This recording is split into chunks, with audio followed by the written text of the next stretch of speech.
日本語の教材は何が一番役に立つかな?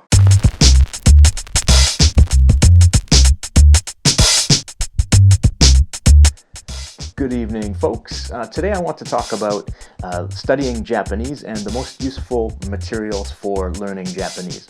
Obviously, I haven't used all the different materials in the world for studying Japanese, but I have used some and I'm familiar with others to some extent. So I'll tell you about what I think and my experience.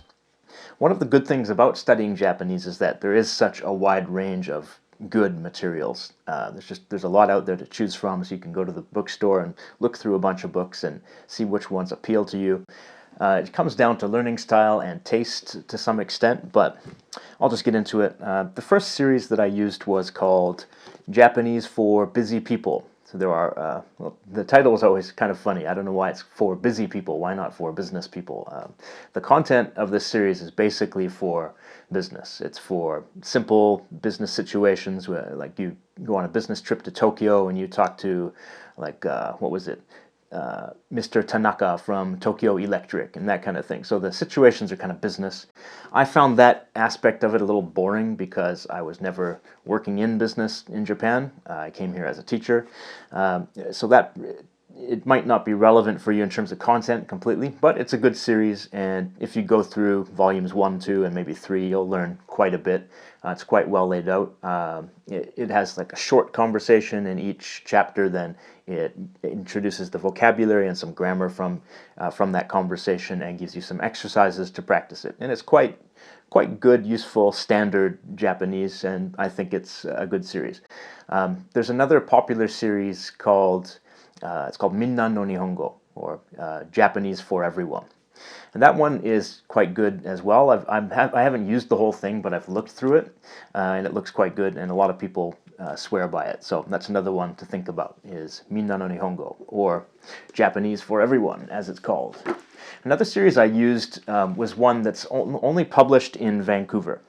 It's published at a Japanese language school in Vancouver. I think it's called Nakagawa Language Center, and it's called Ganbatte. That's the name of the series. And that one was really good. It was really fun. It was really motivating. I really liked that the best as a pure beginner's textbook. There are 5 volumes. Number 1 is really simple, but it goes up to 5, and if you finish up to volume 5, that prepares you for the first level of the Japanese proficiency test. But all the conversations and the characters and stuff were quite cute, and they quite motivating. They got me interested in learning Japanese more. Let me just double check the name of that center. No, not Nakagawa, sorry, it's Ninagawa Japanese Language Center.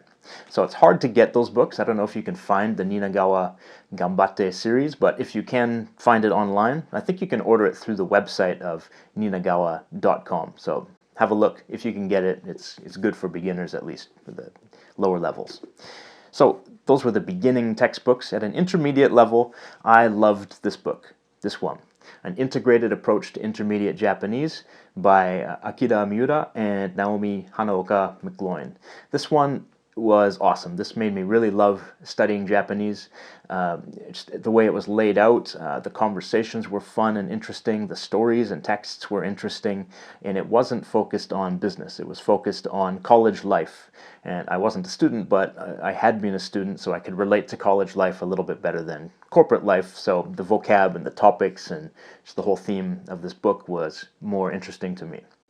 Some people don't seem to like it. I've read some of the reviews on Amazon, and some people say they find it hard to follow.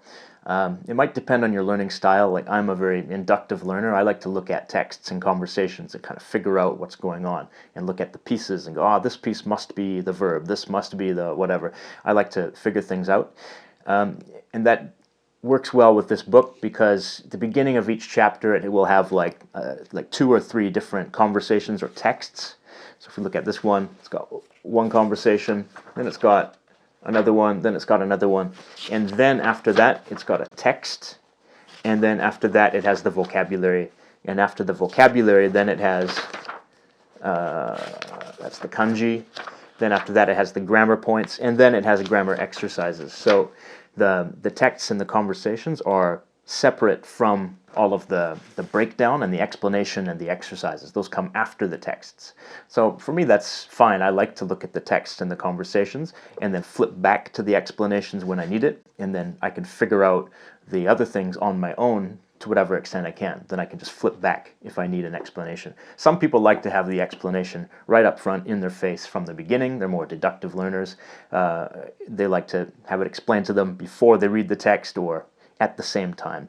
So if you are like that, you might not like this book that much, but have a look at it. I really liked it, and this was my favorite book ever. So another one at the intermediate level was this one, which I didn't like. I didn't have as much fun with it, but it was useful. It taught me a lot. It's this one, Chūkyū kara manabu Nihongo. That means Japanese from the intermediate level. That's the name, that's the meaning of this title. But this one is completely in Japanese. This other one, An Integrated Approach, the one I showed you before, this has a lot of English in it and has translations and explanations. This one is all in Japanese. So this one is a bit more intense of an experience because you have to dive right in. It's all Japanese, no explanations, doesn't even have a title in English. When I looked this up on Amazon to check if it's available, I had to type in the ISBN number, because when I typed in the Japanese it didn't show up because it was Amazon.com in America. But if I looked up the ISBN, then this title appeared in Roman characters in Amazon. So it doesn't even have an English name. You would have to look up. Maybe I'll put the ISBN on the screen so you can look it up if you want. But this one's good. It has great texts. The texts are interesting stories, and there's a lot of stories, and there are some explanations of proverbs and different expressions in Japanese. I found it really useful to just go through the stories and highlight vocabulary I didn't know, and then look at the vocabulary lists and the grammar exercises after the stories. I found it a bit hard to do all of the exercises without a classroom teacher. I did this on my own at home. I've actually never taken a Japanese lesson in my life. I did it all through self-study. I found it a bit hard to do this all at home, self-study style, but I got through it, and it was a bit of hard work, but I learned a lot from it. So this one is good. It's good material. Just if you have a teacher, it will be easier for you because they can help you out with the exercises when the explanation in Japanese is not quite clear. All right, so that was intermediate level. At a more advanced level, I used this one, Chūkyū kara Jōkyū e no Nihongo. So that's Japanese from the intermediate level to the advanced level. That's what that title means. Or, as they say, progressing from intermediate to advanced. That's the way they translated it. So this one was pretty good. It was kind of a bridge between intermediate to advanced. I got about halfway through this book, and it was good. It was useful. I learned a lot from it. But I started using authentic materials instead. I started just using newspapers and texts from magazines and just trying to work through those and learn vocabulary. But this is good. It's similar to the integrated approach to intermediate Japanese one. Like, it has texts that are interesting, and then it breaks it down with the vocab and the grammar exercises afterwards. I found it quite similar in format and just interesting to use. But at that level, I just thought it's better to get into the authentic materials. Okay, so those are the ones that I have used and I think are pretty good and I recommend. I've used some others here and there, and I used some different ones for kanji, which I'll probably talk about in a different video, because kanji is a different beast entirely and deserves its own attention. But I recommend all those, especially this one, which was my favorite, the integrated approach to intermediate Japanese. But if you're a beginner, then you could get Minna no Nihongo, or you could get Japanese for Busy People and work through it. One more note on Japanese for Busy People. Get the kana version. Don't get the romanized version. There are two. The romanized means it's written in, well, it has Roman characters in it. And I think it has the Japanese as well.